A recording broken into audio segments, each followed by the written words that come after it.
Size bu videomda Hz. Salih Aleyhisselam hayatını anlatacağım. Hz. Adem Aleyhisselam'ın 19. kuşaktan torunudur. Kur'an-ı Kerim'de adı 8 defa geçer. Salih Aleyhisselam Semud kavmini ve sayısız azgınlıklarla haddi aştıkları için helak edilen bu kavimden ibretle bahsedilmektedir.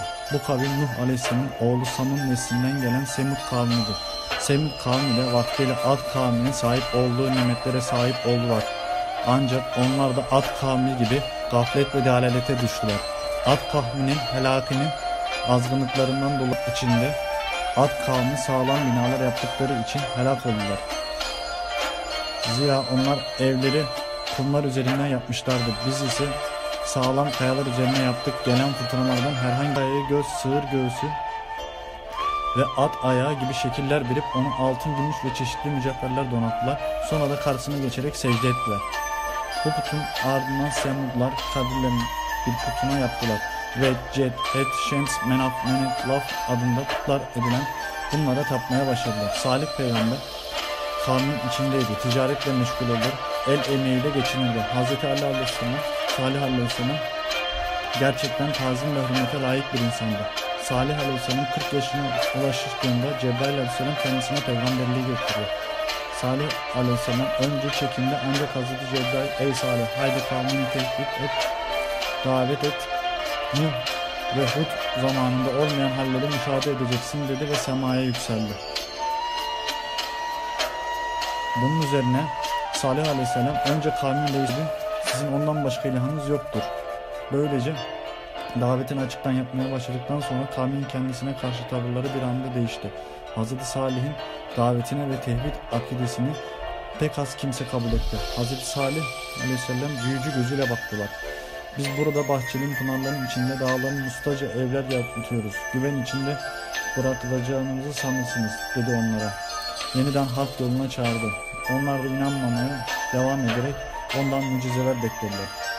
Doğru söylüyorsan seni imtihan edeceğiz dedi. Er-Kitabe diye bilinen bir kaya vardı.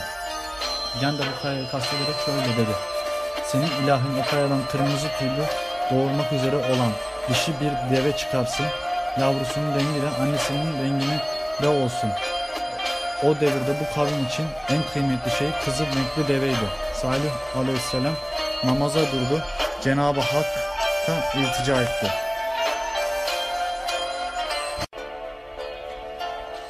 Size bu videoda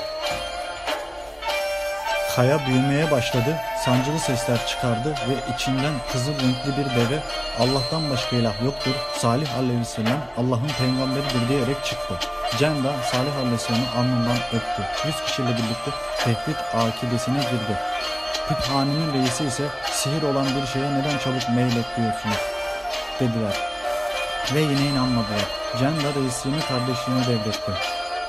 Deve su içtikçe tesbihe devam ederdi. Sütünü içen müminler şifa bulurlardı.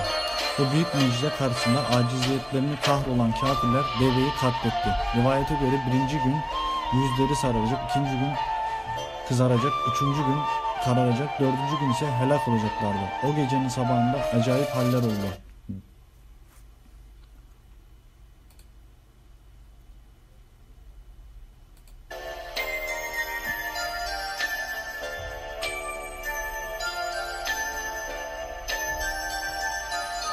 Devenin bastığı yerlerden kan fışkırdı.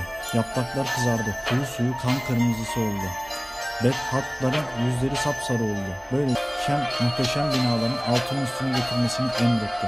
Zalim kavmin yurtları bir anda yerle bir oldu. Hz. Salih Aleyhisselam Mekke'ye göç ettiği ve kabrinin Mütezen ile Makam-ı İbrahim arasında olduğu nakledilir. Bir diğer rivayete göre ise Hz. Salih Aleyhisselam vefat edinceye kadar Filistin'de Lemle'de yakınlarında yaşadı.